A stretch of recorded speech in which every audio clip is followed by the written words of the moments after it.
So we go a little bit farther. He comes back over to me and he says, somebody's over there and they're talking. So then I stop and I start looking around. Again, I look at him. I said, well, there's no way there's people up here. And he goes, yeah, I know. And then he goes, and there's somebody over there too. And you can hear it in the distance. It's like, you know, when you can hear somebody talking, but you can't hear what they're saying. And I can't make out any words, but it's like, yeah, that's definitely talking. So I'm starting to get creeped out because it's on both sides of us. We can't see it. Whatever it is, it's talking. And we're both thinking what we're thinking, you know?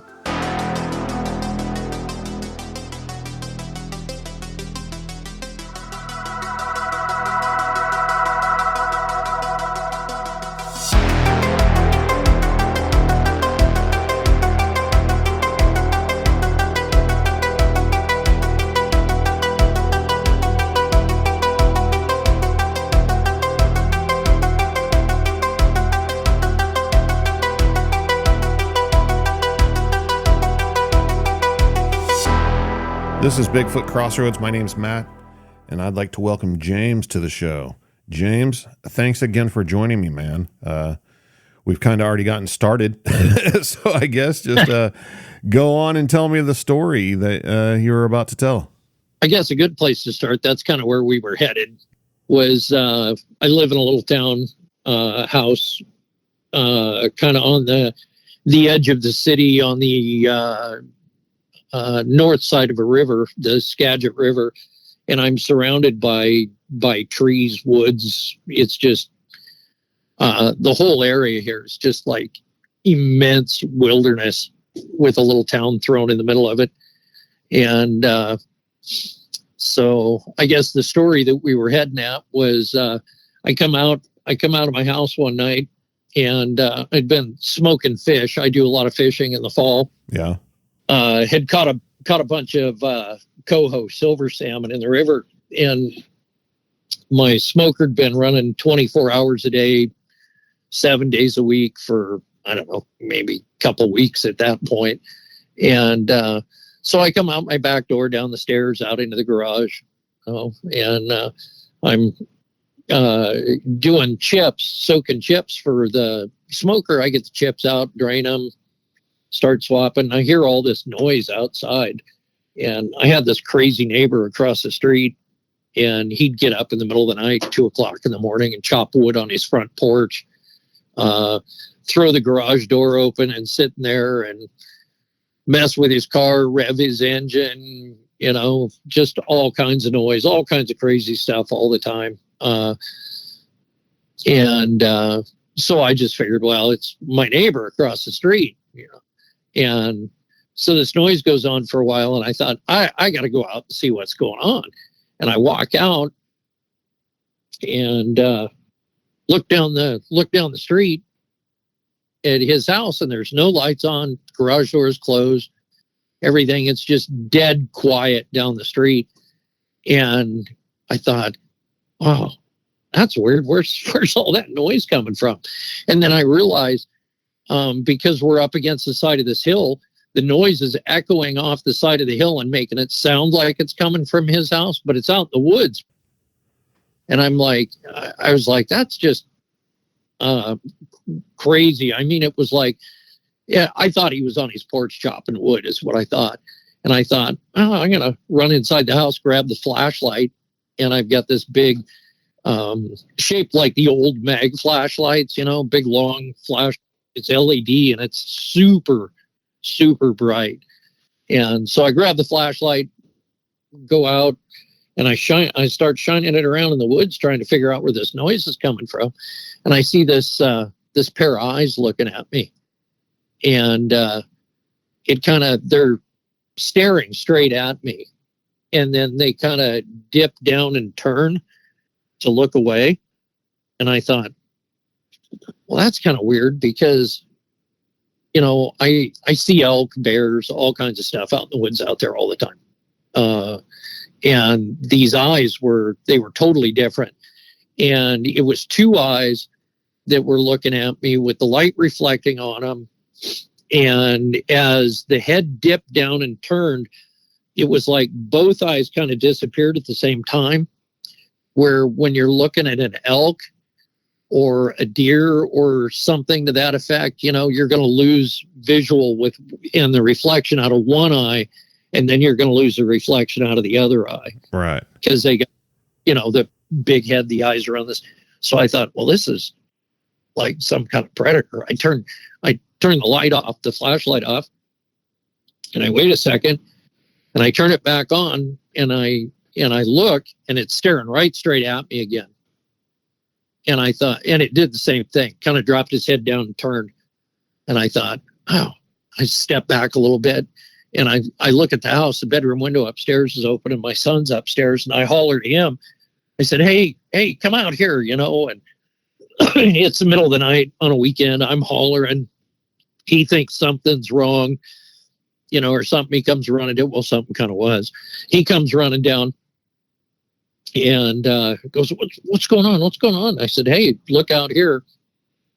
And I kind of gave him the layout, because you could kind of see some of the trees out in the woods. I said, look between these two trees, only look way off at the base of that big cedar tree out there.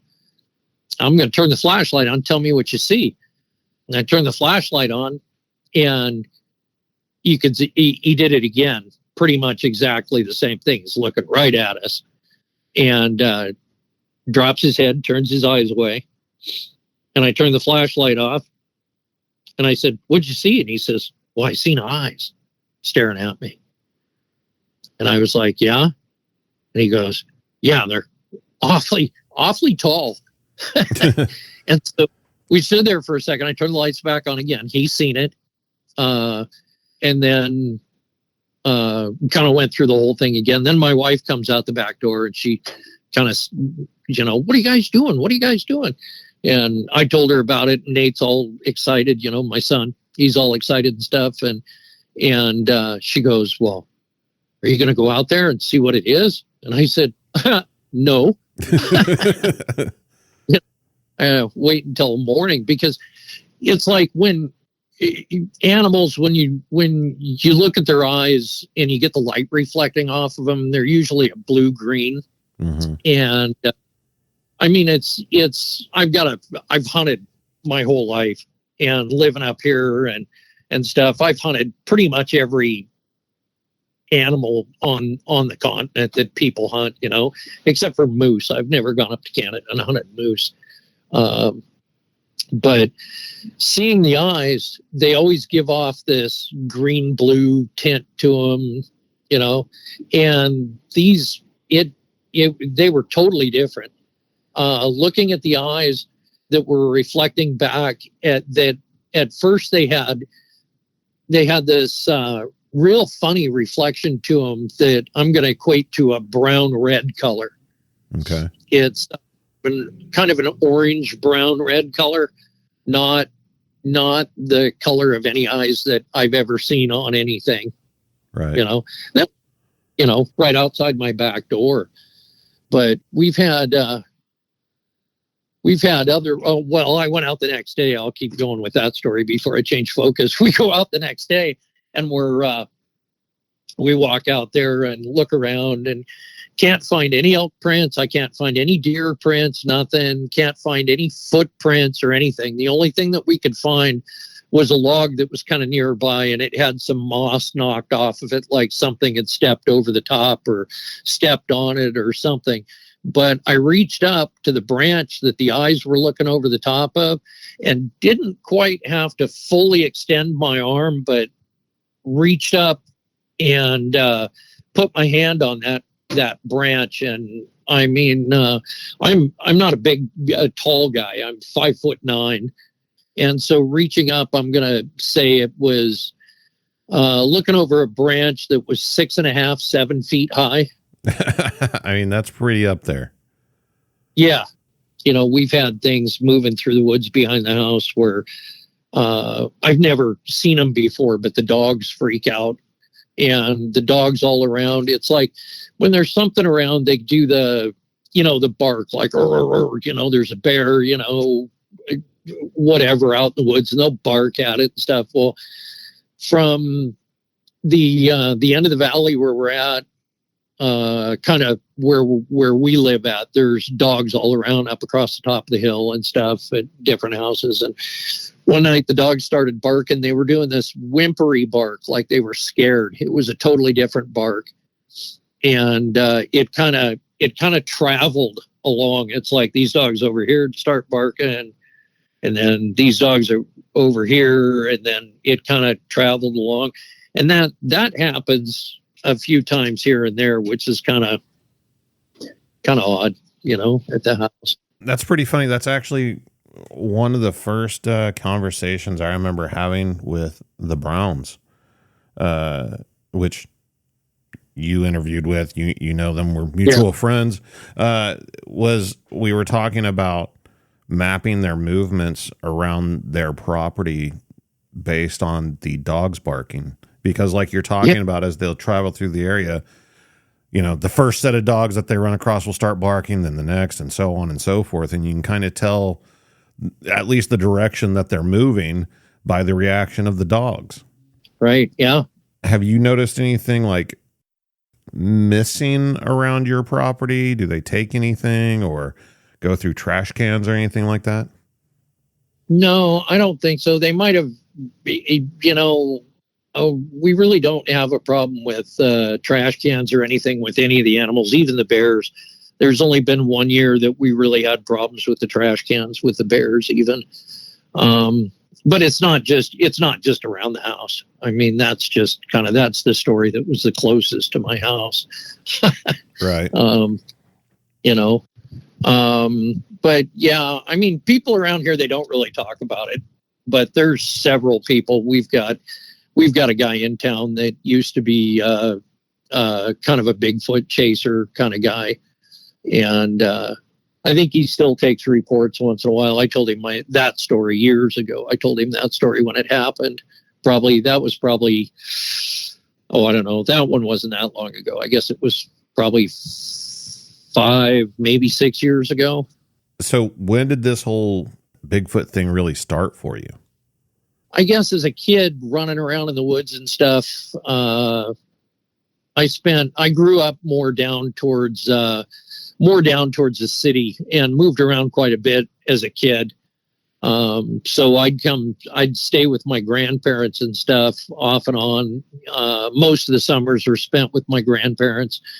And so I'd spend a lot of time out in the woods. And then I grew up kind of near Vancouver, Washington. We lived down there for a while. And so I had some odd things as a kid happening in the woods. But, I didn't really relate it to anything. And I guess I don't have any real big stories about that. I think the first real incident that I can say, oh, gee, this is like a Bigfoot thing, was I was in an area up above Index, which is off of Highway 2 in Washington, little town called Index. And you go up into the mountains to the north of the town, and there's an area, they call it Jack's Pass, and it's a dirt road.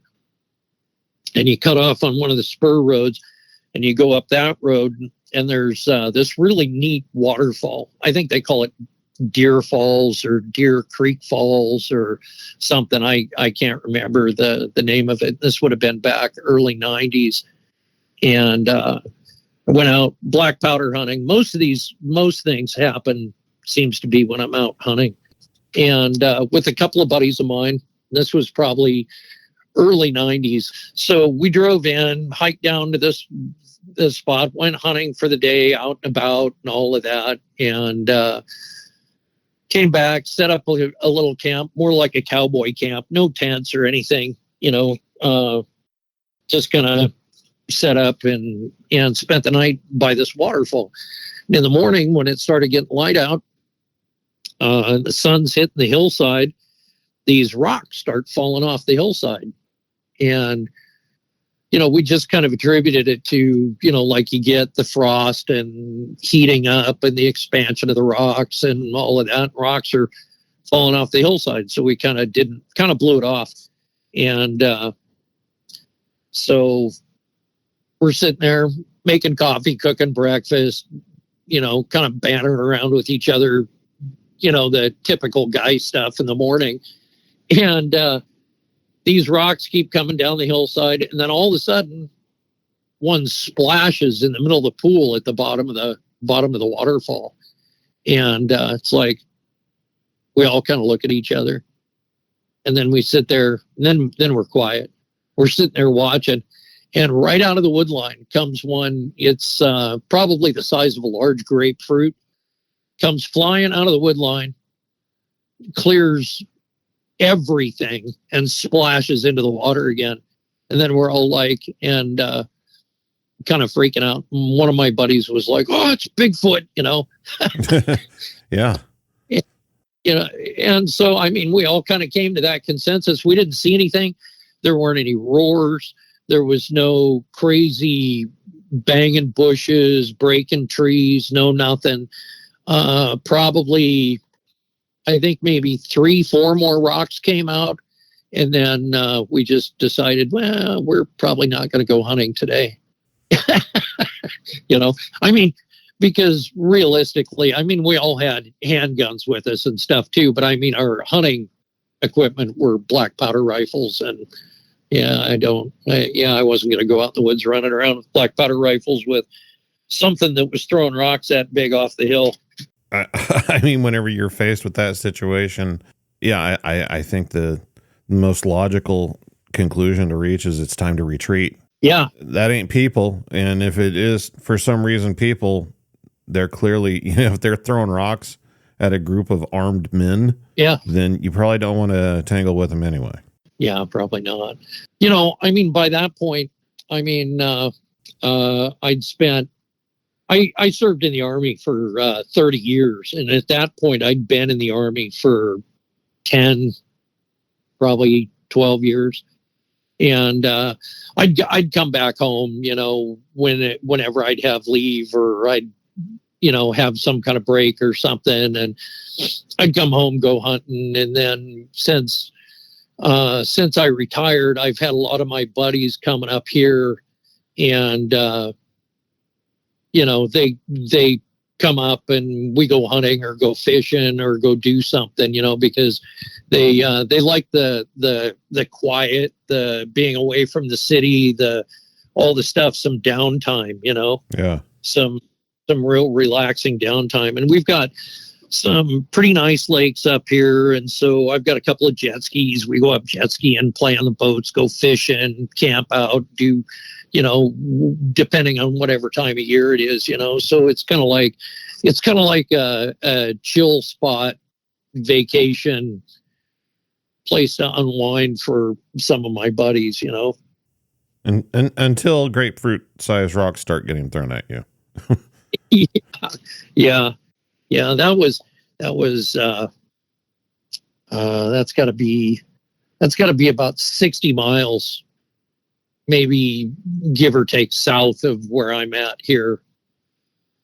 So it's a lot different part of the state. Well, it's not different. It's just farther south. The mountains are a little more rugged up here where I'm at. So to throw it into context of where I'm at, it's I'm in a little town along Highway 20, North Cascades in Washington. And from Highway 20, you go all the way up through thousands, probably. It's going to be 60 miles, I think, up to the next major highway. Oh, wow. Going north. And then any road that you're going to cross, if you come out of my town and you go straight north, the only roads that you're going to cross after you cross the highway are going to be dirt logging roads until you're well into Canada. There's nothing that you're going to cross. And going to the west of us, the little cities get progressively larger. They're not huge, no major cities up here. Kind of where I'm at, Bellingham, up to the north of us. But going to the east side, it's you're going to be 100 miles before you get to another town that's at least as big as mine, and that'd be Winthrop to the east. And on the south side of us, it's just wilderness. I mean, we're up in the Cascade Mountain Range, and it's just, there's literally millions of acres of land that have no houses, no development, no nothing. It's just straight up wilderness land. If you look on a map, Google Earth or something, it's just wide open for just miles. I mean, literally millions of acres of land. That kind of expanse is just crazy for me to think about even now. I mean, I know it's there. We all know it's there, but we get so caught up. I see people on the internet, especially, talking about, the population is much too large. There's no way these things could remain hidden. But I don't think people really understand how just wild and remote a lot of the United States still is. Yeah. I mean, most people live in the cities, in the towns and everything, but in between all those places is just wilderness. Yeah. I'm in northeastern Oklahoma, and if I drive for an hour and a half or so west, I hit Oklahoma City, the largest city in the state. If I go south for 4 hours, I'm in the middle of downtown Dallas, but out there, You're just in the forest, in the mountains. There's nothing out there. I mean, you really have to just get on a map, or Google Earth does it the best, because you can kind of zoom in and look at the highways and stuff and see what's along them. And then as you zoom out, you start realizing the massive expanse that there is with nothing here. I mean, nothing. It's just immense. And the people talk about the Rocky Mountains and all of that. Well, the Rocky Mountains are cool, but they're high, and they're gradually high above sea level. And they're not nearly as rugged as the mountains up here. The North Cascades are like the Alps. They're rugged, sharp, steep peaks, and it's a whole different mountain range. It's hard to get into the woods. You're going to have to follow a creek or a river or something to travel off into the woods. And there's some trails in here, and the Pacific Crest Trail runs through from Canada down, but that's a ways to the east of us. But I mean, you're going to get on that from a highway, right? And then you're going to go from basically up here, Highway 20. You're going to go south. If you're going south, you're going to go to Highway 2. So you're going to go 60 miles overland with nothing in between. And then from there, you're going to go overland again down to I-90, which is going to be another 40, 50 miles with nothing. I mean, it's just, the wilderness is just vast, and it's thick, and it's full of stuff. These high valleys are loaded with blueberries up here, just loaded with them in the summer and the fall. And the fish in the river. I mean, I took my wife 1 year. She's never been much of a fisherman. She's like, well, she finally wanted to go fish the river with me, and stuff. And so I took her to the spot 1 year, and we stood up on this high bank, and I pointed down to the river to her. I said, hey, what do you see down there? And she goes, the bottom of the river. I said, yeah. I said, well, what do you see? And she goes, a bunch of rocks. And I go, you need to look a little closer. Look at those rocks. And she's looking down there, and she goes, oh my God, I can't see the bottom of the river. She says, things that I thought were rocks were salmon. Wow. So there's plenty for them to eat. The berries, the blackberries, the salmon berries, the huckleberries, the blueberries, there's just tons of stuff. And then there's different types of ferns and things and stuff. So, I mean, if you're sticking to a vegetarian diet, you're actually good at foraging, you're not going to starve to death. Then you start getting into the other game, the deer, the rabbits, the grouse, all of that. I mean, yeah, it's pretty extensive. Is this a place that you had been to before previously for hunting? Yeah, that was a spot that we'd go to. I mean, I took my wife there and showed her this beautiful waterfall. This was years later. I took her there and showed her the waterfall and stuff. And I've never had any other experiences around there, particularly at that spot. But I mean, we've had some pretty good ones. I guess the one that Sarah called about, or that we got in touch about, was we had this encounter up here at this little lake, and it's a spot where my wife had been camping for years as she grew up. And it's a little place, they call it Depression Lake. They used to stock it with fish for the kids to make it a spot where you could take kids and they'd catch fish pretty easily. And a lot of people used to go up there and camp. It was free camping, kind of dispersed camping, like BLM camp type stuff. Yeah. And so there were a bunch of people camped up there, and we went up for a weekend and thought, so did the regular camping thing, took the kids out fishing for the day, sat around the fire at night, all of that. Went to bed, and in the motorhome, we had our motorhome up there. And I'm, like I said, I was in the Army. I served 30 years. I've got PTSD issues. I don't want to go down that road too far, but I get nightmares and stuff. And so I'm laying there sleeping, and I'm trying to blow off this nightmare that I've got and go back to sleep. And then my wife starts poking at me, and I start realizing, well, I'm not having a nightmare. All of this noise and all of this stuff going on is real. It's happening in the real world. I'm actually awake. and my wife's pushing on me. And she says, "Do you hear that?" I said, "Yeah." We sat there and listened to it, and it was so loud. We're inside the motorhome, and it's a permeating noise. I mean, you can feel the sound of these things on the hill right behind where we're camped, and it's going, and it's just crazy. I mean, I've heard cougars fighting, which is probably the second craziest, scariest type noise that I've heard out in the woods. Cougars fighting bears, all of that. This thing was so deep. It was like you felt the sound in your body.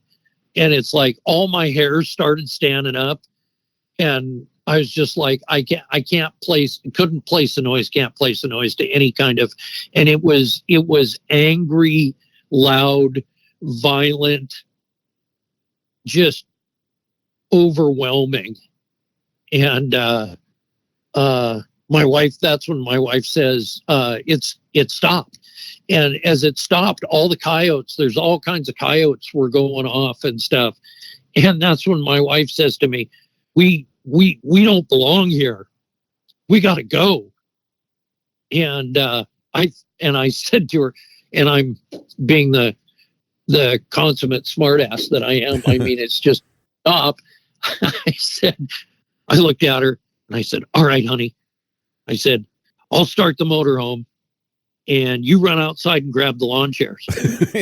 Right. And she looks at me in total fear and says, "I'm not going out there." And I said, "Well, neither the am I."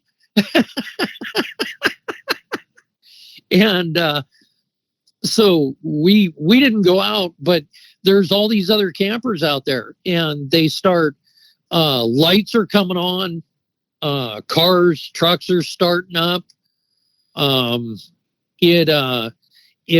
People were just at that point, it was like people in tents were packing up to leave. Wow.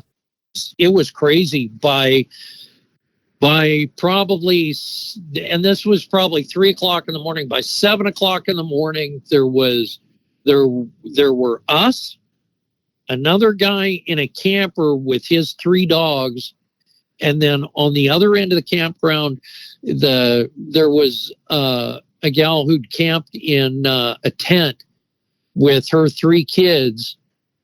And I didn't know any of this until the next day when we talked to her. She camped there with her 3 kids, and her husband worked the night shift at a place down in town. And so they'd stay up there. He'd come up for the day, spend the whole day up there. Then he'd go work from midnight until, like, I don't know, 8 o'clock in the morning. And then he'd come back, sleep for a couple hours. And then, so they were doing that. They'd been camping up there for a week. Oh, wow. Was all alone in the tent with those kids while all of that was going on. And the next morning, she comes walking over, and she's walking along the road, and she's real meek, and she's like, hi. And my wife's like, hi, and we got a little fire going. And she goes, did you guys hear that last night? And my wife was like, yeah, wasn't that crazy? And then they're both like, I mean, just going on and on and on about it and stuff. And so we had planned to leave that day. We were just going to spend the one night, but my wife was like, oh yeah, we're not going anywhere until your husband gets back, and we're probably not going anywhere real soon anyway. And we promised to leave her all of our firewood and stuff that we had, and all of that, so yeah, when her husband got back, I think it was probably 3-4 hours, and then we finally left. But it was crazy. The guy in the camper with the 3 dogs, he wouldn't even talk about it. He wouldn't even talk about it. We were just like, did you hear all that last night? And he's like, yep. and I mean, that was it. He was just like, yep. And then he just like turned around, walked off, like, and then he packed up. He left before we did. Well, was it more of screaming or roaring? How would you describe the sound? It was a screaming, roaring, violent screaming. I mean, it was like I'm totally convinced that whatever it was, because I didn't see it, I'm totally convinced its purpose, what it was doing was chasing us out of there. It was to chase all of us out of there. Because it was so intense, and there was more than one. There was more than one. I don't know how many. Were they all in the same area? All in the same area. They were on top of this hill that's at the end of this little lake, and they were on top of this hill behind where everybody was camped at, and it kind of makes like a quarter of the little camp makes like a quarter of a circle around the bottom of that hill. Yeah. They were right on top of it, right on top of that hill, right behind us. They couldn't have been 100 yards from the camp. And I can't think of anything. I mean, I can't think of any creature that I can relate it to that could make that much noise, that loud, that long, that sustained, just absolute crazy noise. Did it sound more human or more animal to you? It sounded more, I'm going to say more like, but not a gorilla, but like that kind of a solidness to the noise, it's like the vocal strength of whatever it was that was making that noise was absolutely incredible. Absolutely incredible.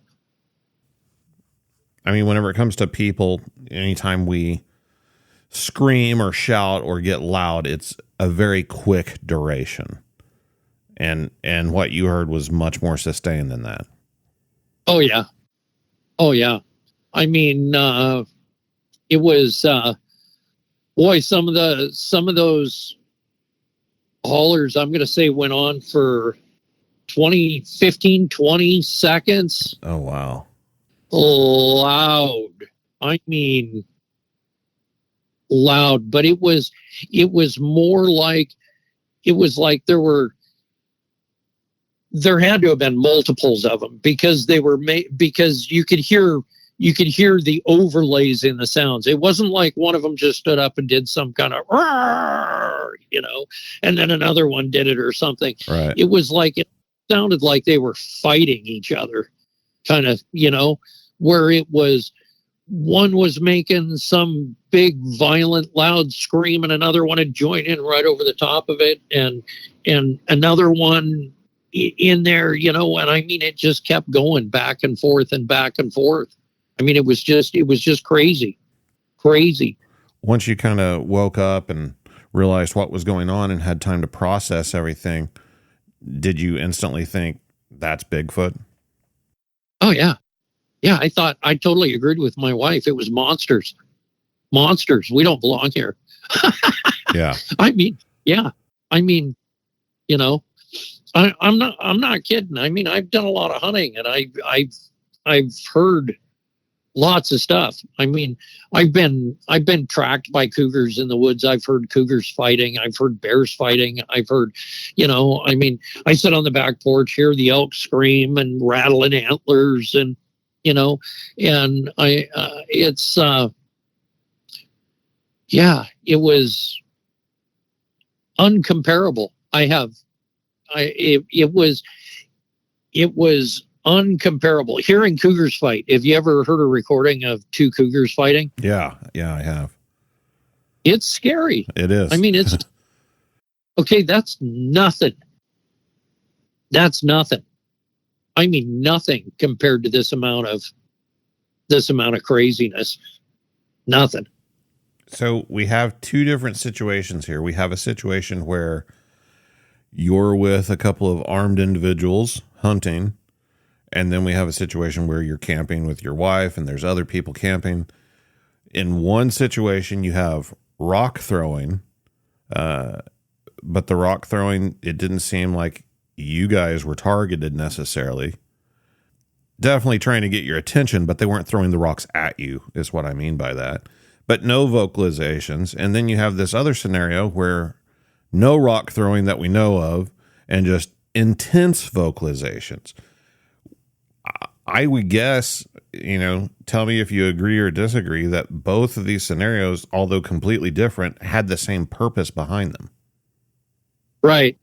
Absolutely. Why do you think one handled it one way and one handled it the other? Well, if my opinion on that's going to be, one was 3 guys and the other one was probably 30 to 40 people. There had to have been between the people that were camped there, their kids and everything, there had to have been 30 plus people in that campground. It's not a very big campground, but there had to have been 30 plus people in there. And, people having campfires at night and all that, and just the amount of people that were there, if they were trying to drive something away, well, I think, it's kind of they needed more backup. I don't know. Any idea why they would want to drive you out of the area in either scenario? I think the first one where we were at the waterfall, I think that one was more like, hey, this is kind of our place. I just want you to know that we're here. Mm-hmm. And maybe we kind of don't appreciate people being around. And the second one was more like,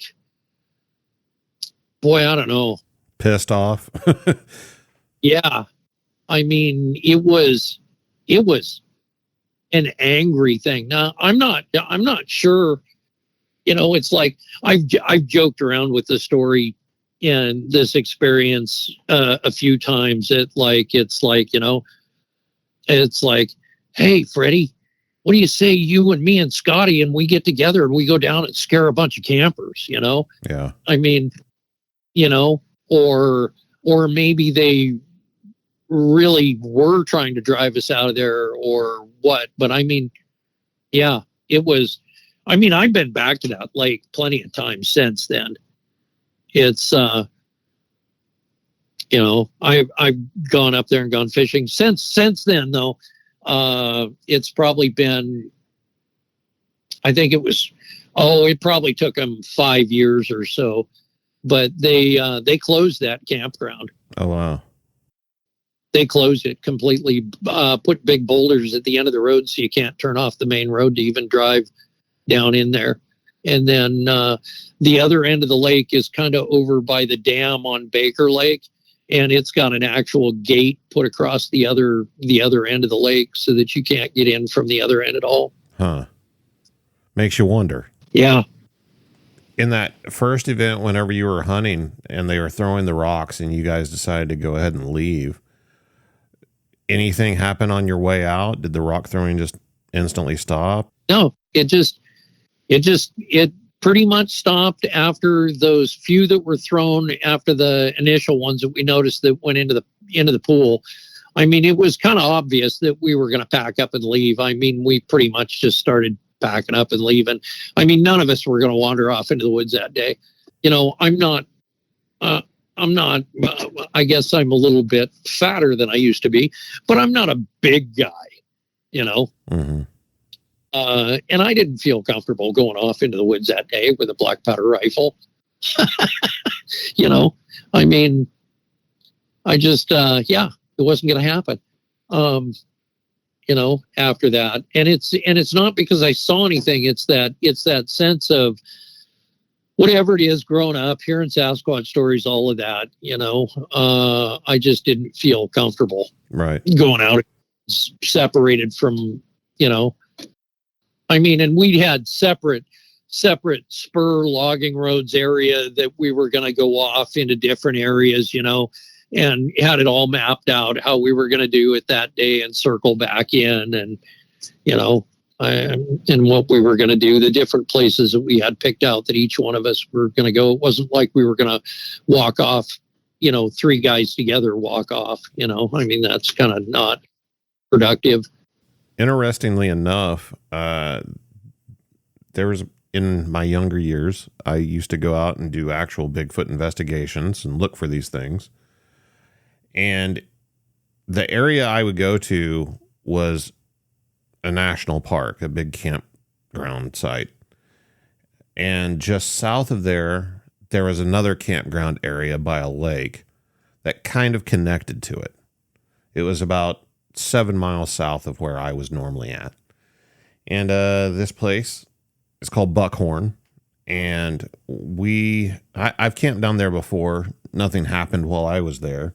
But we would hear stories every now and then because I was friends with some of the people that lived in the local town nearby. And these campgrounds would have a camp host, usually a retired couple that lived in, you know, an RV at the campsites and just kind of look after the place. And we befriended them and they would tell us stories and everything. And one of the things that happened, and again, I did not experience this, so this is only secondhand, but it was in the summer and there was quite a few people in the campgrounds.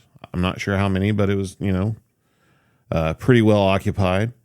And something, which the people that were there and witnessed it believe it was a Bigfoot, around 3 o'clock in the morning, just like you're describing, just started screaming and roaring and walking right through the middle of the campgrounds. And it freaked everybody out, and the majority of them all packed up and hauled it out of there in the middle of the night, just like you're talking about. Another campground with another very similar situation. So I wonder if that's just maybe a tactic they use in those situations. Yeah. You know, they want you to know it's their place. And I don't know, we don't want you here. I've got so many theories about a lot of that and a lot of their behaviors. You know, because I mean, and those are by no means the only two experiences I've had. I had one right on the other side of the river from where we're at. There's another spot that I used to go grouse hunting all the time. I don't go up there by myself anymore. But it used to be one of my favorite spots to go up and go grouse hunting alone. You know, it's all wilderness. It's another big area. And there's old logging roads. There's a couple of Forest Service roads that go all the way through. And then there's these old spur roads that go off. And they're all rocked, and they have been for years. And they've got trees growing up through the roads and all of that. And so I'd go up there and walk these roads and go grouse hunting. And one of the first times into this one area, I walked down this road. This was probably 10 years ago. I think the first time I started hunting in there. And I walk in this road, and I remember this spot very clearly because I walked down this road and I walked around the corner. And heading down this road, and there's trees. It's a conifer forest area, you know, and the trees are kind of growing in over the top of the road. And I don't know if you've ever grouse hunted or any experience with grouse. When they take off, it's like an explosion with their wings. Their wings slap above them and below them. So they're slapping their wings as they're flapping their wings. So I walk into this area, and I'm looking down the road, and I'm looking around, and I walk under this tree, and 4 feet from my head is this grouse that I missed seeing on this branch, and he just explodes into his wing flapping to take off. Oh, man. You know, and he flew down the road in front of me, his mistake. You know, so I ate him for dinner that night. But I remember this spot specifically, and I've got a little Forest Treks GPS that I wear on my wrist. And so I'll mark all of these spots that I've shot a grouse, because they're generally, you can almost guarantee if you find grouse in one spot, you're going to find more grouse in that spot next year. And the year after, and the year after, within, 100 feet of that spot for some reason. It's like the type of clover that they're eating, or the berries or something. But so I always mark those spots. And on the other side of the road from where I was at, and I'm talking an overgrown old logging road, it was probably 30 feet wide. And on the other side, there was this tree stump on the other side of the road right there. And so I'd gone up there probably 5-6 times after I shot that grouse. And the last time I went up there, I walked down that road, and there was this big rock that had always been at the bottom of this tree stump. And it was on top of the tree stump. Huh. And it's a rock. It's probably slightly larger around than an average garbage can lid. And it was picked out of the hole, picked out of the spot that it was sitting in, and set on the top of the stump. And I mean, you can't drive back in there because there's trees growing up through the road. Yeah. There was no sign of anybody, like wrestling this rock out. It was literally like, you reach down, you pick up a rock that's like half buried in the ground, and you pluck it out of the hole. It was just like that. There was no disturbance around the area. It wasn't like the rock was rolled or levered out of that hole.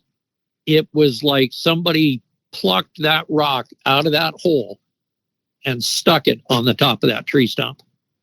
And how tall was the tree stump? Oh, it's if I walked up onto the root ball and put my hand up, it was about that tall. I could just reach up and touch that rock. Yeah, that's requiring heavy machinery. Yeah, I mean, it'd take. I mean, if it was guys doing it, a bunch of guys together, I got to figure it'd take 10, 15 guys to wrestle that thing around realistically. To be able to pick it out of that hole like that, I don't know how you do that without, And what would be the point? Exactly. And then I still wonder that exactly too. Really, what is the point? What's the point of the rocks on the stumps? Because I've seen that and I've heard people talking about that. And I don't know, is it a territory marker? Is it a pathway marker? Is it, I don't get it, because I've seen other rocks on stumps. Yeah. And I've heard other people talking about rocks on stumps, but I never really, I've always in the past, it's like I come through the woods, it's like, oh, here's a spot, it had been logged off years ago and here's a rock on the stump, and I've always been like, oh, it's always been something the loggers do to mess with people or something, I've always been semi-skeptical about it, and stuff. But no. Boy, I'll tell you what, firsthand, I've seen that rock sitting there for years that I walked through there. And I always remember that spot. It was marked on my GPS. I've shot grouse right there. And then here I am years later, and that rock's plucked out of that hole and stuck on the top of that stump. And other than the rock, there was no other sign or anything that you can recall while being in that area that would ever alarm you? No, that's one of those spots, you always get kind of the creeps, like something's watching me. Yeah. I mean, I get to a lot of those spots out in the woods. A lot of people are into the Bigfoot thing and want to go out and chase around and find a Bigfoot and come face to face with Sasquatch and all of that. I guess I get that, but I don't. I'm not that guy. I'm not out in the woods looking, for them. I'm not chasing after them. I mean, I think it's cool. I wish somebody had come up with some really good proof. Short of killing one, something, that way. But I'm not the Bigfoot guy. I've had enough experiences. I've done enough crazy stuff in my life. I mean, I went in the Army in the 80s, and I've jumped out of airplanes. I've repelled from helicopters. I've done what they call stabo extractions, where, you yank a bunch of guys out of the jungle on a rope. To a helicopter, I've done helicasts where you jump out of helicopters into the water. I've Halo, high altitude, low opening parachute jumps. I've done, and I've been, Central South America, drug wars in the Middle East. I've done it, and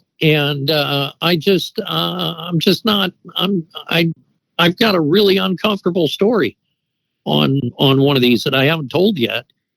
And I'm just not that guy. I'm just not the Bigfoot guy. Well, I think that's perfectly fine.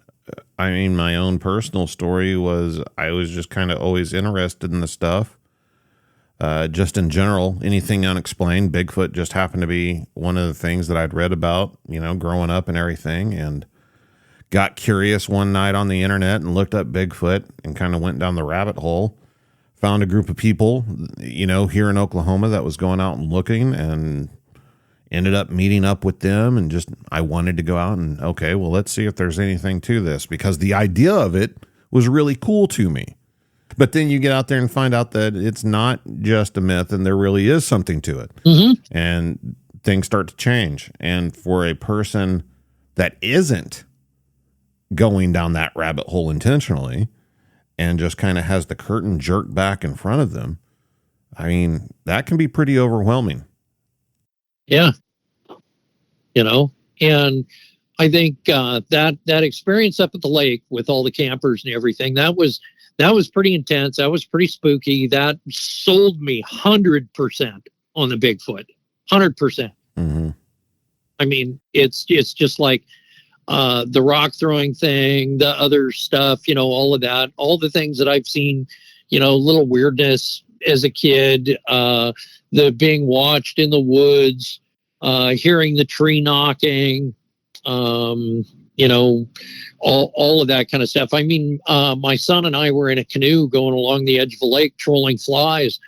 It was like the water was like glass. They're just perfect reflection of the mountains off of the water with that little bit of mist that floats on the top of the water. Just absolutely calm, still, beautiful morning, you know, and something's following us along the bank. And every once in a while it'd bang a tree. And it was far enough back in the woods, we never got a look to see what it was, but there was something there. And it followed us probably, that was probably only, I don't know, half mile, maybe 3/4 of a mile. It followed us. But I mean, it was clearly there, but it wouldn't show itself, which I guess leads me into the other story. I guess the one that pretty much drove me out of the woods. I mean, nobody's forced to tell anything they don't want to. So I of course would love to hear the story. I'm sure the listeners would love to hear the story, but if you're not comfortable with telling it, I don't want you to tell it. Yeah, I'm going to tell it. I mean, a good portion of it, enough to figure out, you know, why I don't go up into the deep woods, especially by myself anymore. You know, when I was younger, I used to go out in the woods all the time. I'd go out in the woods. I'd spend days out in the woods, me and my dog. I had a wolf husky hybrid dog. He was the greatest dog for the woods. I'd lay down, make a bed someplace, and he'd pick out a spot where he could overwatch stuff at night. And he'd do his thing. I'd do mine, you know. And if there was anything weird, he would come down to where I was at, real quiet, wake me up with his nose in my sleeping bag, and then he'd look off in the direction of something that he heard or something, and he'd go, oof. And then he'd look back over there. And then he'd look back down at me again, and he'd do this real quiet, oof. And then look back over like there's something over there. You know? And he'd always, he was the greatest dog to go out in the woods with. And so I used to spend a lot of time. I mean, the majority of my free time, if I didn't have, you know, no responsibilities that I had to take care of at home or with family or anything, you know, and I just pack up and go to the woods, disappear, and places with no trails or anything. I didn't want to go where there were trails, you know, because I didn't want to be around other people. You know, I'd pick out a spot, find some little lake up in some little top of the mountain someplace or something that had specifically no road, no trail, no nothing to, and hike into it and spend at least a night around in the area. But yeah, so this goes back to another event with buddies of mine that had come up and go hunting. And so I had a friend of mine, and we're still friends. It's not like had a friend. A buddy of mine, he come up, and he was still active in the Army and had just come back from a deployment in Syria. And he wanted to spend a little time hanging out with me and stuff, you know, and I'd retired 2 years before this. And he just wanted to come hang out, go hunt and relax, play in the woods. You know, he was a hunter too. And so I had this old friend of mine that I knew lived in the valley up here.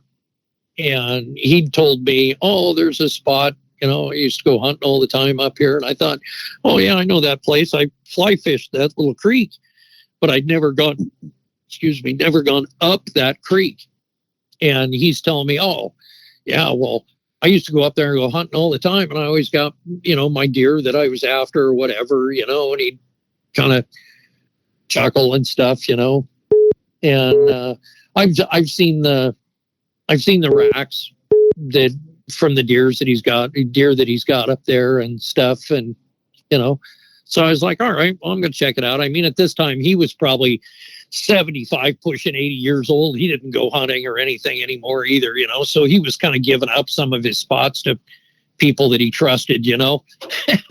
So I tell my buddy, and we check it out on the map and figure it all out. And he gets up here, and we get all set and everything. And then the next day we take off and go out and we go, this is to the east of me where I live. And you go up Highway 20, you cut off to the south down another little highway. And then you get on a dirt road. You go 19 miles up this dirt road into the woods. And it's up on top of all of these peaks on the pretty much on the edge of the national park up here. We're still outside of the park, but we're in the North Cascades, right on the edge of the national park. And so we parked the Jeep and stuff at the little bridge that goes over the creek, and we brought our waders because we figured, well, we're going to go up this valley about 5 miles through the woods. And then it's going to open up into where all the little headwater streams come into this little river. And it opens up into this whole great big bowl. And it's like a big bowl with one side broken off. It's just got these real high peaks all the way around this valley. And there's really no other way in there other than to go up this creek. And so we're walking up the creek and heading up into there and walking along. And I step down. I almost step on this fish. Darts out from in front of me and goes up the river. And I was like, hey, I said, that was a big fish, And he's like, oh, told him I almost stepped on it. He's like, oh, yeah, whatever, stepping on fish. And I go a little bit farther and another one darts out. And I said, no, I almost stepped on another one. He's like, get a little bit farther up the creek. And he's like, oh, big fish. And I'm like, yeah, sure. Yeah, buddy, whatever, but there's so many fish in this creek. And this is, I don't know, it was modern deer season. So it must have been October, late October. I'm not sure, early November then. So we keep going up this creek and climbing over stuff and everything. And we make it almost up into where it starts to open up into the big, we're starting to come out of the trees and it's starting to open up into this alpine meadow valley. And my buddy says, he says, hey, I feel like we're being watched. And I was like, yeah, I get that feeling a lot when we're up here, and, up in the woods and stuff. And I kind of blow it off. And we go a little bit farther. And we're kind of away from the creek by the time we get up there because it had opened up enough that we could move away from the creek. We'd changed into regular boots, kind of dropped our heavy gear and stuff because we figured we're going back out that way anyway. And keep heading up a ways. And he comes over to me. He's probably about 10 feet off from me. And he comes over and he gets right next to my shoulder and he goes, there's somebody over there. And I go, somebody? And he goes, well, something, somebody, not sure. And so we stop and we're looking around. We stand there for a minute. And it's like, yeah, I don't see nothing, hear anything, nothing. So we start moving because we're still trying to get up into this valley before we split off and try to go. One was going to go around one side of the valley and one was going to go around the other side, kind of work our way around. And we'd figure we'd set a time to meet back up and see if we could flush something out, chase something to one or the other, or get a good, whatever. And so we go a little bit farther. And I've got really bad tinnitus. My ears ring constantly, so I don't hear detail noises. He comes back over to me and he says, somebody's over there and they're talking. And I'm like, so then I stop and I start looking around. And by this time, we're 5 miles plus up this valley, a good 5 miles up this valley. There's no trail. I've had absolutely zero sign of any human activity at all whatsoever. I mean, you can get off in the woods out here, and as you kind of move off into the woods, sometimes you'll come across something that says, hey, people have been here. Right. I hadn't seen a wrapper. I hadn't seen a beer bottle. I hadn't seen nothing. I seen no sign whatsoever of any kind of human activity at all, period. And so I'm thinking, I look at him, I said, well, there's no way there's people up here. And he goes, yeah, I know. And then he goes, and there's somebody over there too, and points to the other side of the valley. So we sit there for a little bit. We're looking around. And then I start hearing, and you can hear it in the distance. It's like, you know, when you can hear somebody talking, but you can't hear what they're saying. Sure. It's this really deep, gruff, rumbly, solid sounding voice. I mean, it's you know, I mean, it's just deep, and I can't make out any words, but it's like, yeah, that's definitely talking. And so we're looking around, and then we start hearing things moving.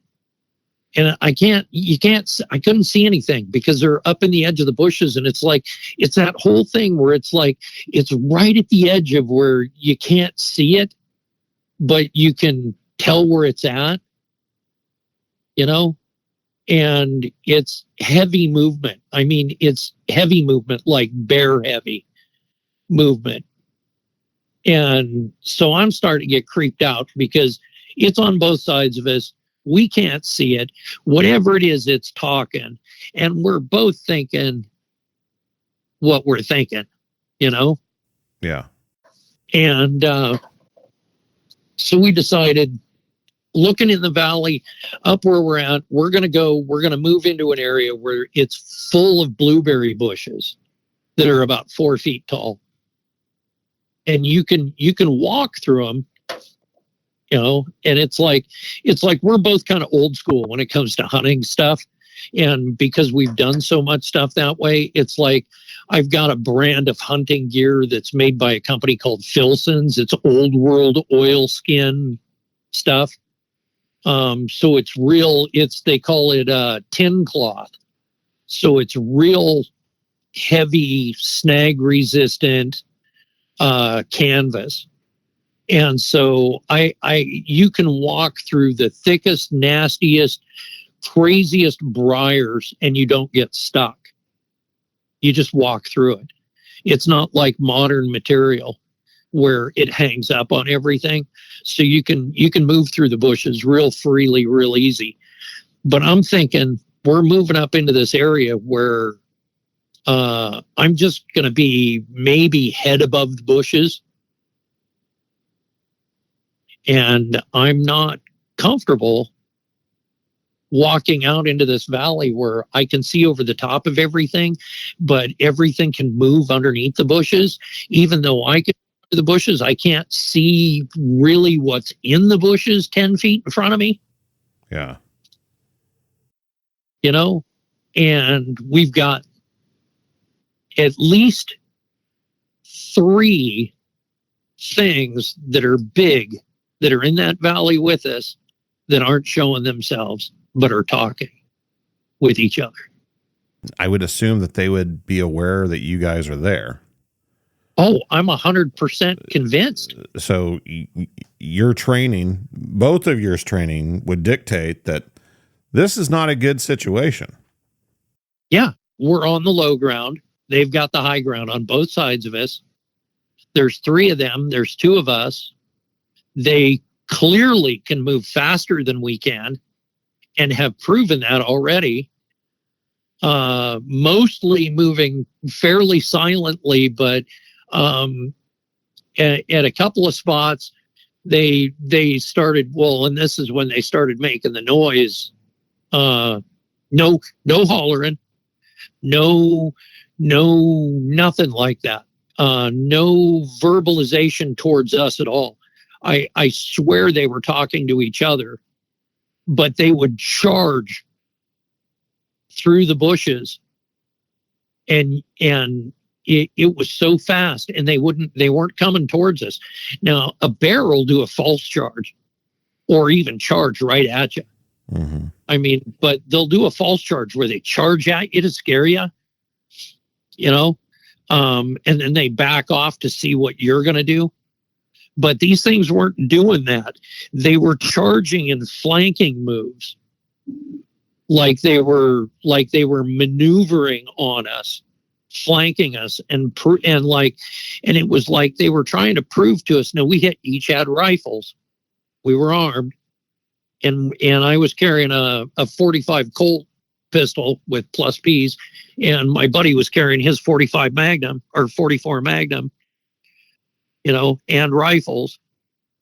And he's carrying a scoped rifle of, I don't remember what it was, probably a Remington 700. He's into Remingtons.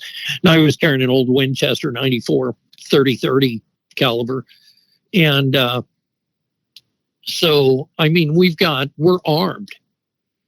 And so that's kind of the thing that I was looking at, is that I was wondering if they thought we were up there hunting them, or if we were up there hunting or what. But I'm 100% convinced that Sasquatch, they're intelligent. They're not just some dumb animal. Right. So they know we're armed. They know what we're capable of. They all know. They've been around people and seen enough. They all know. So they're not gonna show themselves. They're not gonna charge in. They're not gonna do something where they can get close enough, but they're gonna do whatever they could to intimidate us and chase us out of that valley. And boy, I'll tell you what, they sure did. They sure did. And they followed us all the way.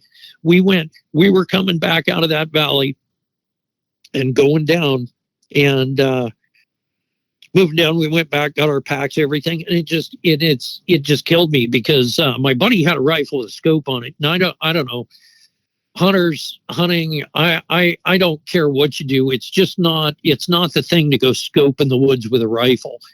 So he did it very limited, and we didn't want to be pointing our guns at them, our rifles at them, because I figured if it was a Bigfoot, we knew it was Bigfoot. I mean, we were well sold into that. But we didn't want them to perceive that we were trying to get them. You know what I mean? I mean, we'd already made it clear that we were leaving, but I didn't have a pair of binoculars with me. And I always take binoculars with me. Always, always, always. And I didn't have them. I didn't even have them in my pack. We just brought minimal because we were moving so deep, 5 miles up into there. And then we figured we were going to go another couple miles. If we, actually scored a good deer, then, we were going to have to pack it out. We were going to have to pack it out a long ways. So we were going to have to gut and quarter and, and everything to pack it out, split it up between the two of us, because I'm not going to sled drag something that far, and you couldn't through all that anyway. So we minimalized the gear that we were taking, and I still get to this day, I keep kicking myself for not having my binoculars. But anyway, we start moving out. We're moving down. He's scanned a couple times with his scope. I've been watching stuff. We've gotten to a couple spots where we moved off from the creek so that we could sit down and just listen and see if we could see anything. And it was pretty apparent they were still around us. You'd hear a branch snap. You'd hear heavy thumping noises. You know how a bear does that, where they bounce their front feet onto the stomp. Okay, it was like that, but it wasn't exactly that noise, but it sounded like it really sounded to me a lot like that, like something was stomping to let us know, hey, we're still here. Like something fleshy hitting the ground hard. Something fleshy hitting the ground hard, like they're stomping a foot, But so we keep moving, and we're going down, and we've well resigned ourselves to that we're being tracked by Sasquatch, and I'm and moving down, but we still wanted to see if we could get a look at anything. And we jump over this little there were a couple of them coming up, but this one was as we came up the river, but this one was the best. It's like a log jam. You get all these logs across and it kind of plugs it up almost like a beaver dam. And then over the years, the silt fills in behind it. So it raises it up. So it's like you're walking in the riverbed and you come to the logs and then you can drop down a couple feet. Yeah. Like a little waterfall over it. Well, this one was about 4 to 5 feet tall. And so we kept talking about that. And that when we got there, we were going to drop over that and we were going to take off into different directions, just straight out of the sides and see if we could see anything, you know, flush something up, if we could charge up the side and see anything. And this always cracks me up. So my buddy, he goes, well, I'll go up to the west, you go up to the east. And that always cracked me up because the west side was the side that had 1 on it, and the east side of the valley had 2. Go get them lawn chairs. And so I was like, oh yeah, send me into the 2. All right. Well, I was up for it anyway. So we did the charge, and you could hear them. They took off through the woods. And there was one on each side of me when I went up. When I went up, they went through the woods, and they went at an angle to where I was at, down towards the river. On each side, down towards the river, and so then I started getting nervous because I was thinking they're going to cut me off. Yeah, that's the one way in and out. Yeah, they're going to cut me off from the river, and so I immediately turned around and headed back down, but I headed back down at an angle towards the one that was downriver from me, so that I wasn't going to go straight back to where I came from. I went down, I paralleled that path down to the river, so that if something happened, I was going to be up against one, not having both of them. Yeah. And, so I get back down to the river, and when I get back down by the river, everything's dead quiet. My buddy come down the river, and he's like, you know, he had seen that I'd come back down to the river, you know, heard everything going on, and I'm hollering at him at this point and everything. And I was just like, no, I'm done. I'm not coming out of the river again. I'm not coming out of the river again. I'm staying in the river all the way to the Jeep. And that's what we did. And they followed us all the way, paralleled us all the way back to the Jeep, And like 5, is a good 5 miles. And they were with us the whole way back to the Jeep. And when we were at the Jeep, it was like everything up there. And, it's, you got crickets, all that stuff up in the woods. There's always some kind of bird noise, something. And this was getting to be late afternoon. It wasn't getting dark yet, but it was dead quiet. I mean, it was dead quiet. There were no bird noises. There were nothing. It was just whatever little bit of sound we were making and the little bit of breeze that was going through the woods, and everything was just dead quiet. And yeah, I mean, after we got back to the Jeep, never heard another noise, never heard nothing. And I'll tell you what, that's the last time I ever went up there. If those things wanted to get us, I am 100% convinced 100% convinced that they would have gotten us if they wanted to. 100%. I have zero doubt whatsoever. Zero. None. No doubt. Zero. It was to drive us out of there and to make sure that we didn't come back. And I'll tell you what, I ain't going back. Was there a certain point, something that triggered the decision to leave the area for you guys? Yeah. They hearing them talking and them moving around us when we were up there.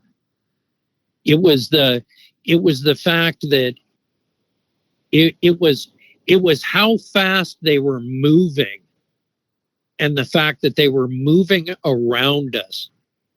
You know, it's like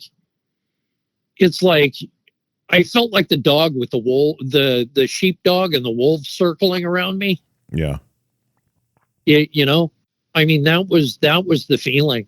And the fact that we couldn't figure out at that time, you know, at first couldn't figure out what was going on, but it was the fact that we heard them talking before they ever made any noises that really exposed the positions that they were in, you know? Yeah. I mean, that would imply planning. Yeah. Oh, yeah. And, oh, yeah. And animals don't do that. Yeah, no. But these things did. Absolutely 100%. No, absolutely 100% planned their whole thing and did a very well execution of it. And the amount of movement and noise and everything that they made, and I never saw one. I never saw it. That's what gets me. I never saw it. I've never, and that's what gets me. It's like, you know, it's like they can be so overt with all the noise and commotion and everything without exposing themselves to where you can see them. Yeah. It's the most elusive, just crazy, man, I'm shivering. I got goosebumps. It's, man, it was nuts. It was just nuts. I don't care. You know, it's like, I think I'm convinced with, rifles, pistols, it don't matter. It don't matter what we had. It doesn't matter. I mean, if you can't see it, you can't shoot it.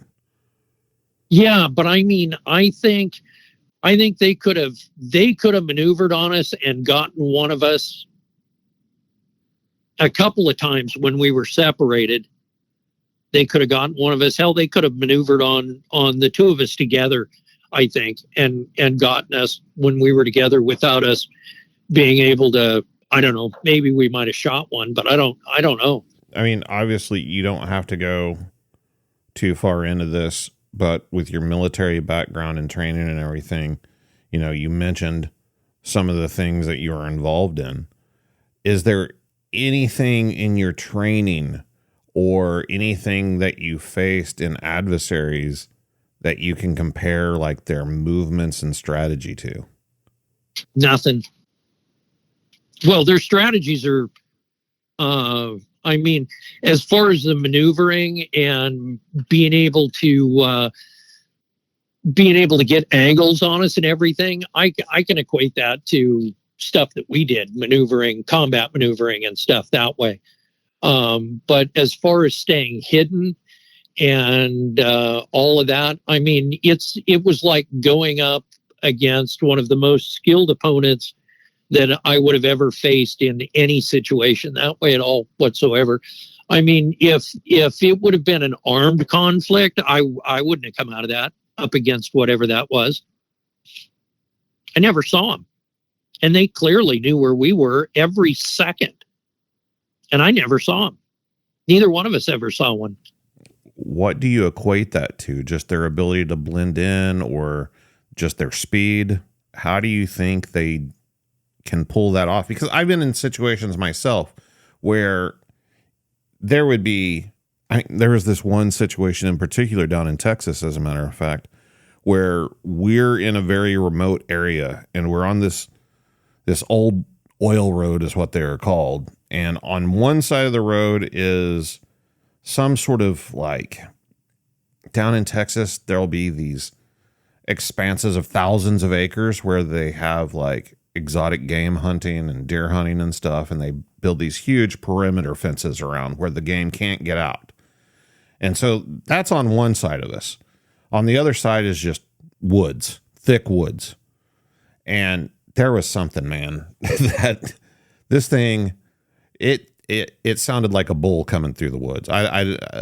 An elephant, huge, just crashing, breaking limbs, tearing towards us, and it's coming directly at us.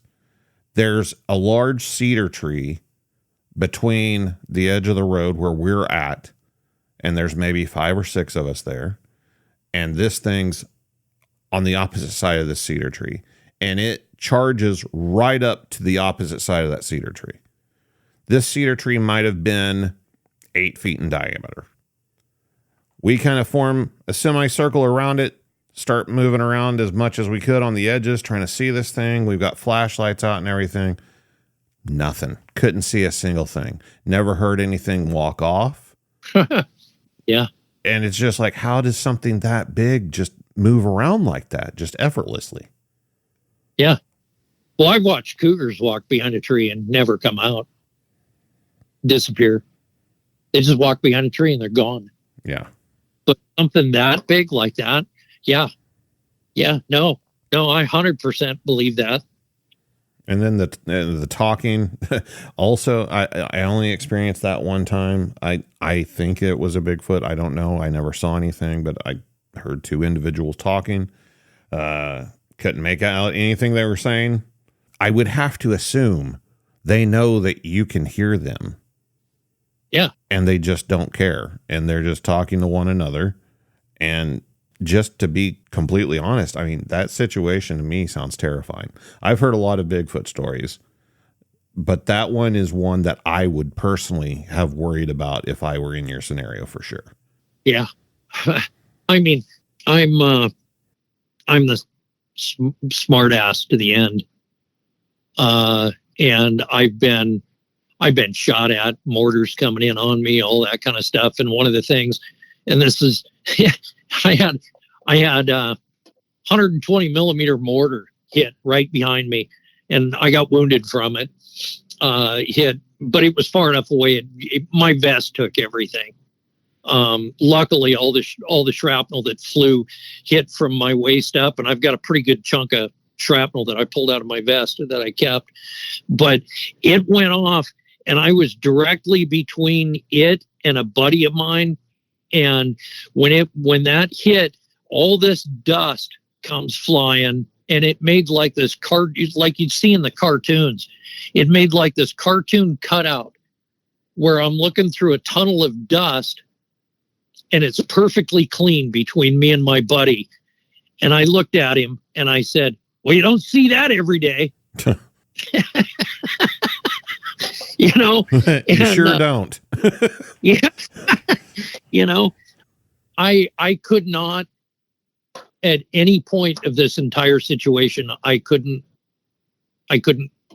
there was no smart ass in me at all whatsoever. It was so, that whole situation, once it led up to the intensity, was so intense, I couldn't muster up a single comment. And that was always my thing with my guys when we were in any kind of situation, was always, I'd kind of do that to break tension. You know, I mean, and that was kind of our thing in the military, the picking on each other and stuff all the time. It's all to break the tension of the situation, right? To get every focused back on to, okay, this is what we got to do. This is what's going on, you know, but to break that stress of the situation. And I couldn't do it. I couldn't do it. I was so stressed that whole time. I mean, 5 miles is a long way. And plenty of time to figure things out and get a glimpse of something, you know, and kind of figure out a way to take control of the situation. And it sounds like the emotions you were experiencing was just not being in control, completely at the mercy of whatever they wanted. Yep. Man. It was so crazy. I mean, I've heard lots of stories about, you know, people being paralleled in the woods. You know, I have a good friend of mine that's been on the podcast that was paralleled out of the woods for a ways. And usually it's like, I mean, I may have heard a couple stories about a mile or 2 miles, and it's typically just one other individual, and it's just doing the whole, you know, paralleling with the footsteps, not making any vocalizations. They take a step and they hear another step before it stops, that sort of thing. But this is different. This is way different. Yeah. It was one of those. I mean, I've been in a couple of tight spots, but it was like, this was like, man, it was intense. I'm 100% convinced. I am 100% convinced that if they wanted to stop us from getting out of there, we were done. That was all there was to it. That was all there was to it. And that was the only thing as we got down when we got to being within about a mile of the Jeep, was when I was feeling like they were gonna let us get to the Jeep and get out of there. That's when I really started to have the feeling that they were gonna let us get out of there, that all they wanted to do was get us out of there. Yeah. And to make sure that they caused enough that maybe we would never come back. You know, and boy, I'll tell you what, I ain't ever going back up there. You can. I'll tell you where it's at. Yeah, I think I'll leave that one alone. Yeah. Did your buddy have any problems coming to the realization that Bigfoot's real? Yeah, he won't talk about it, period. To this day, he won't talk about that. And he totally swore me to secrecy on the thing, because he was still in, and he was still running missions and doing stuff, you know, and he didn't want that stigma of anything getting back to anybody. And then, you know, he's a big dude. He's a big dude. And he's, you know, over 6 feet tall, very broad shouldered, very big dude. And he didn't want the, oh yeah, here comes the Bigfoot hunter, you know? Yeah. You know, I mean, he didn't want any of that stigma having to do with it. He won't, nothing, not a word to this day, won't, nothing. I mean, everybody has to, you know, cope in their own way. And like, I certainly get it, that would have been a terrifying scenario for anybody, let alone people that were trained and aware enough to actually know what was going on. And he's the one that caught what was going on first, you know. I don't know. Maybe it's because his head's up high enough that he could hear things that I couldn't. A lot bigger, a lot taller. I think it's also kind of important to mention, at least in fairness, that I agree with you. If they didn't want you to leave, you weren't going to leave, but they did let you leave. Yeah. Yeah. Which after all of that, I'm pretty convinced was their intention the whole time, was just to drive us out of there. But when it was going on at first, when we were all the way up in there, I didn't have that feeling at all. Not at all. It was so, I thought I was dinner, you know? From my understanding, you didn't even tell your wife about this. Oh yeah, no, we didn't tell anybody about it for years. Yeah, my wife just recently found out, and then she was kind of like, oh, well, a lot of this makes a lot of sense now, looking back on things and looking back on your actions and your lack of going to places that you used to go fishing, and lack of going to, you know, this spot over here, and not being out in the woods so deep by yourself. And yeah. And then she was teasing me last night too, because we listened to who was it? Oh, it was one of Sarah's newest videos, and that she put out. There was a guy on there talking about a bunch of stuff and Bigfoot experiences, and he's had a lot of them. Salish Sasquatch, and he's a Bigfoot researcher, and he was talking about cameras and game cameras and stuff and all of this. And my wife goes, oh, I get it. So that's why you put the motion sensor lights up, and why you've got the cameras up and all of that stuff. She's like, yeah, I get it. Keep them away from the house. Yeah. Yeah, we call them booger lights out here. Yeah, booger lights. Yeah. But that's another thing too that gets me, is a lot of people are like, oh, there's great. I'm gonna switch to a lighter side. I want to de-stress from that story and be kind of done with that. Yeah, we're good on that. Yeah, because that really gets me talking about that. It's like, man. But talking about the cameras and stuff, a lot of people do a lot of Bigfoot stuff, and I'm 100% convinced they see infrared light. I have no doubt. And that's the thing with the game cameras, the motion lights, all that kind of stuff, is they're all triggered with IR. It's like people don't realize you carry your cell phone in your pocket, and if you've got some kind of a starlight vision scope or something, take your cell phone out at night and set it someplace and look through your starlight scope at it, because if you've got a smartphone, almost every smartphone, I know, Samsung, iPhones, there's a bunch of them.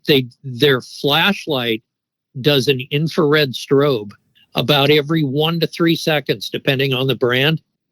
So wherever you're going with your cell phone in your pocket, you're putting off an infrared strobe.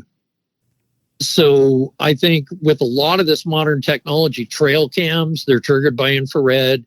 All of this stuff that uses infrared, they can see it. And I think I'm convinced they can, because I've hunted coyotes and stuff at night, and lots of varmint animals and stuff. And so I use night vision and an IR laser for hunting varmints. And so I was sitting in a spot one time, sitting there, and I'm watching this owl on this tree branch, and he was probably 15, maybe 20 feet away from me. And I'm watching him with a PVS 14 military grade Gen 3 night vision. And I'm watching him, and I thought, I'm going to turn on that illuminator. And so I turned on the infrared illuminator on it, which boosts your vision. It's like if you're someplace that has like zero light, you can turn on the illuminator and it gives an infrared light off.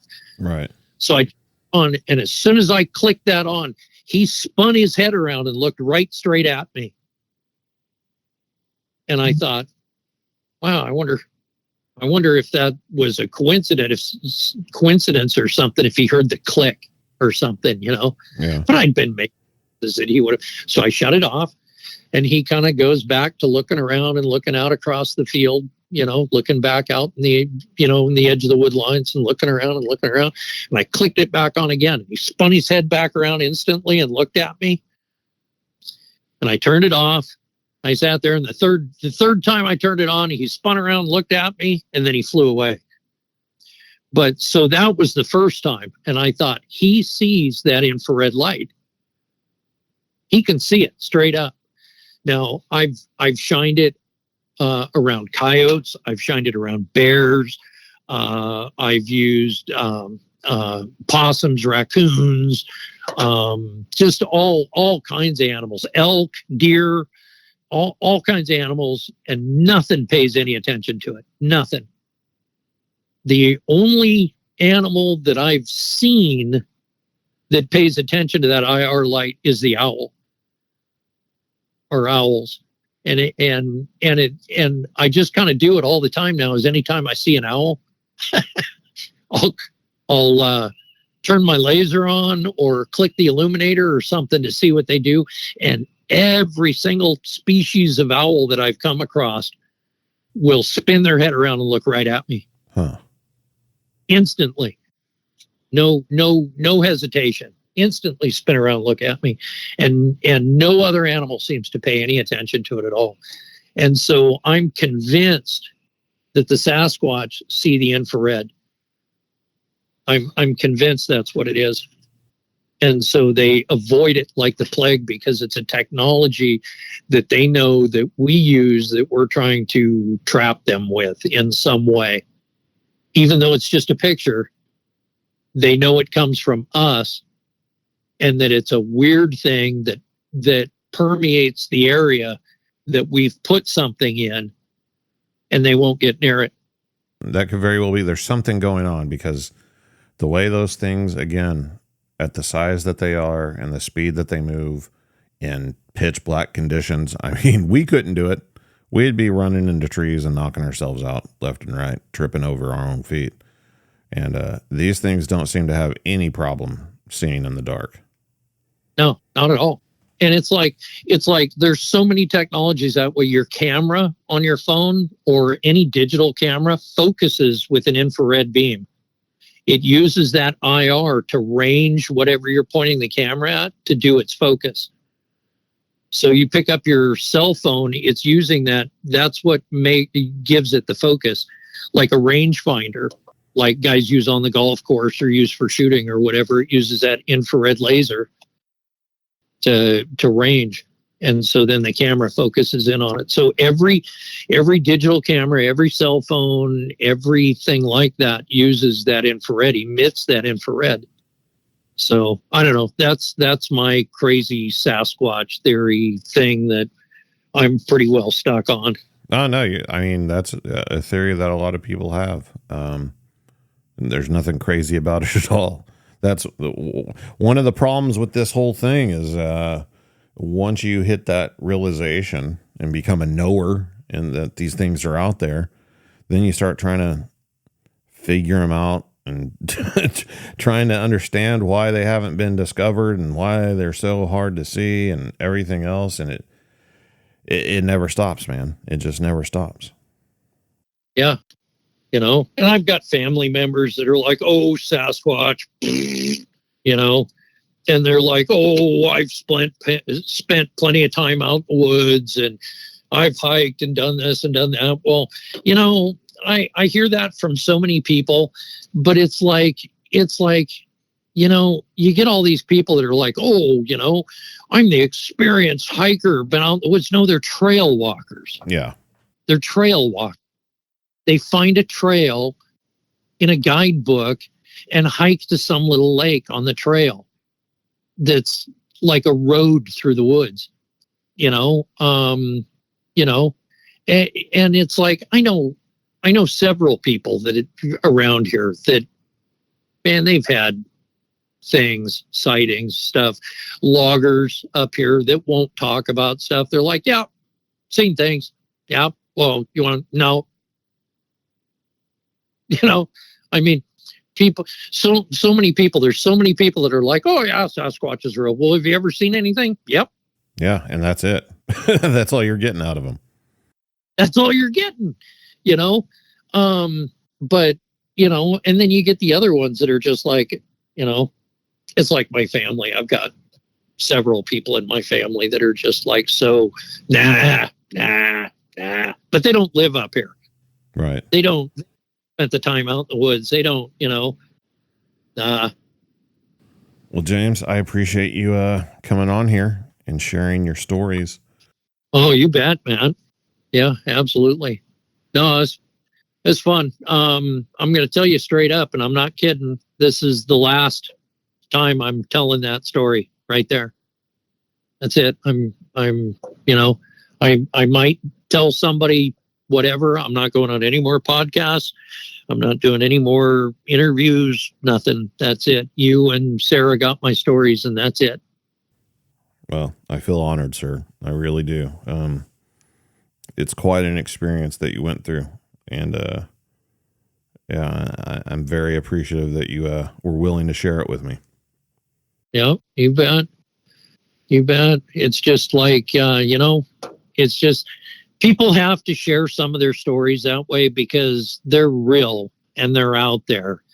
And people have to come out and share it so that the other people that are doubters can actually look at the experiences that people have really had, so that they can understand that, yeah, there's something out there. For real.